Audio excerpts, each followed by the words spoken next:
तीसरी आयत में क्या बात हो रही है? अल्लाह ने उन पर झुंड के झुंड भेज दिए चिड़ियों के। अगली आयत, आयत नंबर 4, तरमीहिम बिहिजारतिम मिन सिज्जील, वो परिंदे जो उन पर छोटे छोटे कंकड़ वाले पत्थर मारते थे। तो यहाँ पर जो तरमी का लफ्ज़ है इसका मतलब होता है फेंकना, मारना, बरसाना, और बेहिजारतिन इसका मतलब होता है पत्थर। अब देखिए, अगर सिर्फ इतनी बात कही जाती ना, तरमीहिम बेहिजारतिन, वो चिड़ियाँ जो उन पर पत्थर मार रही थी, तब भी बात मुकम्मल हो जाती, पूरी हो जाती। लेकिन यहाँ कुरान के अंदर इतनी गहराई है ना, यहाँ पर सिज्जील का लफ्ज़ इस्तेमाल किया गया है, मिन सिज्जील, सिज्जील वाले पत्थर मार रहे थे। अब सिज्जील क्या होता है? तो आपने देखा होगा कभी कभी बहुत हल्की फुल्की बारिश होती है तो मट्टी में ना छोटे छोटे डेले बन जाते हैं, छोटे छोटे कंकड़ बन जाते हैं। ऐसे कंकड़ जो हाथ में लो तो टूट जाएं, एक छोटा बच्चा भी उन्हें मसल देता है, बड़े भुरभुरे से कंकड़ बन जाते हैं। अब देखिए, सिज्जील की कोई हैसियत नहीं है, लेकिन अल्लाह सुब्हानहू व तआला यहाँ पर ये बात जाहिर करना चाहते हैं कि अल्लाह की ताकत के आगे बड़ी से बड़ी, बड़ी से बड़ी, बड़ी से बड़ी ताकत की कोई हैसियत नहीं, कोई औकात नहीं। क्योंकि अगर सिर्फ ये बात कही जाती है कि तरमीहिम बेहिजारतिन, के पत्थर मारे गए, तो हो सकता है लोग ये सोचते कि अरे भाई कोई भारी पत्थर मारा होगा, इतनी ऊंचाई से गिरेगा तो सर फट जाएगा इंसान का।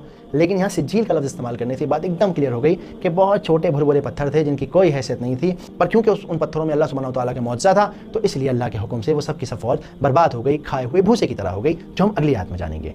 अगली आयत क्या है? फजअलहुम कअस्फिम मअकूल, और उनको खाए हुए भूसे की तरह कर दिया। तो ये जो लास्ट वाली आयत है ये असल में जवाब है, रिजल्ट है पिछली आयतों का, कि पत्थर मारे तो वो खाए हुए भूसे की मानिंद हो गए, भूसे की तरह हो गए। यहाँ पर जो अस्फिन का लफ्ज़ है इसका मतलब होता है सूखा भूसा या सूखे पत्ते, और जो माकूल का लफ्ज़ है यानी खाया हुआ, चबाया हुआ।